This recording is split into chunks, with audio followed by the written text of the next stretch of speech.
മാ തറക്തു ഖിറാഅത്ത ആയത്തിൽ കുർസി കുല്ല ലൈലത്തിൻ എന്ന് പറഞ്ഞുകൊണ്ടൊരു മുസൽസലായ ഹദീസ് മഹാനായ അലി ഇബ്നു അബി ത്വാലിബ് റളിയല്ലാഹു അൻഹുവിലേക്ക് ചെന്നെത്തുന്ന രൂപത്തിൽ റിപ്പോർട്ട് ചെയ്യപ്പെടുന്നുണ്ട്. ഒരു രാത്രിയിലും ആയത്തുൽ കുർസിയെ ഞാൻ ഉപേക്ഷിച്ചിട്ടില്ല എന്ന് ഒരു ഷെയ്ഖ് അദ്ദേഹത്തിൻ്റെ പിൽക്കാലത്തുള്ളവർക്ക് പറഞ്ഞു കൊടുക്കുക, അവർ ശേഷമുള്ളവർക്ക് അതേപോലെ പറയുക, അങ്ങനെ പറഞ്ഞുകൊണ്ട് മുസൽസലായി വന്നൊരു ഹദീസ്. ആ കൂട്ടത്തിൽ അലി ഇബ്നു അബി ത്വാലിബ് റളിയല്ലാഹു അൻഹു പറഞ്ഞതായി കാണാൻ കഴിയും, മാ അറാ റജുലൻ അദ്റക അഖ്ലഹുൽ ഇസ്ലാം ഔ ഉരിദ ഫിൽ ഇസ്ലാമി യബീതു ലൈലത്തൻ ഹത്താ യഖ്റ ഹാദിഹിൽ ആയ.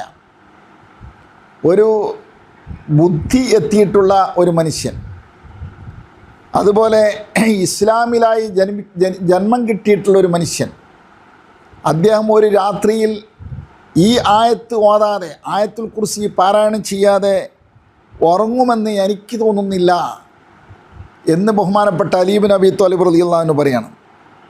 എന്നിട്ട് പറയുന്നു, ലൗ തഅലമൂന മാഹിയ ഔ മാഫിഹ, ആയത്തുൽ കുർസി എന്താണ്, അതിലുള്ള കണ്ടൻറ്റുകൾ എന്താണ് എന്നൊരു മനുഷ്യൻ അറിഞ്ഞിരുന്നെങ്കിൽ ലമാ തറക്തുമുഹ അലാ ഹാലി, നിങ്ങൾ ഒരിക്കലും അത് ഉപേക്ഷിക്കുമായിരുന്നില്ല, ഒരു അവസ്ഥയിലും ഉപേക്ഷിക്കുമായിരുന്നില്ല എന്നാണ് നബി സല്ലല്ലാഹു അലൈഹി വസല്ലം തങ്ങൾ അതിനെക്കുറിച്ച് പറഞ്ഞിട്ടുള്ളത്. ഉഴ്ത്തിയത്ത് ആയത്തുൽ കുർസി മിൻ കൻസിൻ തഹ്തൽ അർശി വലം യുഅ്തഹ നബിയ്യുൻ കാന ഖബലി, അർശിൻ്റെ താഴെ ഒരു നിധിക്കട്ടയിൽ നിന്നാണ് അത് ഇറക്കപ്പെട്ടത്, മുമ്പ് ഒരു പ്രവാചകന്മാർക്കും അത് നൽകപ്പെട്ടിട്ടില്ല, അത്രയും വലിയ സമ്മാനമാണെന്നാണ്. അല്ലാഹു തആല അത് ഉപയോഗപ്പെടുത്താൻ നമുക്ക് തൗഫീഖ് നൽകട്ടെ.